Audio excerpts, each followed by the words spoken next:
In 1491, North America was not a collection of isolated tribes. It was a massive, integrated market. An object created in the Rocky Mountains could end up in a grave in Georgia, a shell from the Caribbean could be found in a village in the Great Plains. To make this work, indigenous Americans developed something extraordinary, a continental trade network that functioned across thousands of miles and hundreds of different languages. This wasn't just casual bartering, it was a sophisticated economy of specialized goods.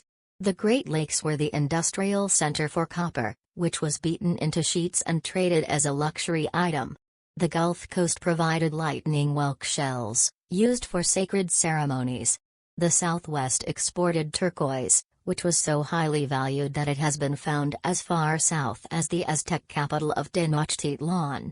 This trade required specialized merchants and established routes that had been used for thousands of years. How did people who spoke entirely different languages negotiate a trade deal?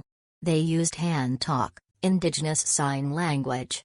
Originally developed on the Great Plains, this sophisticated gestural language became the lingua franca of the continent.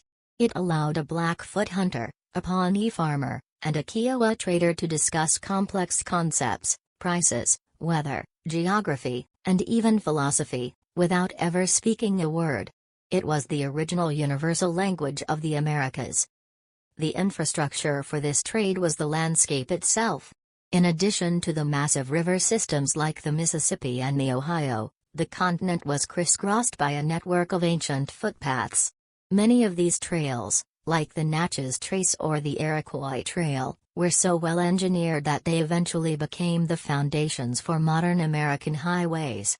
In 1491, these paths were busy with porters carrying packs of dried fish, salt, hides, and obsidian, moving the wealth of the continent from coast to coast.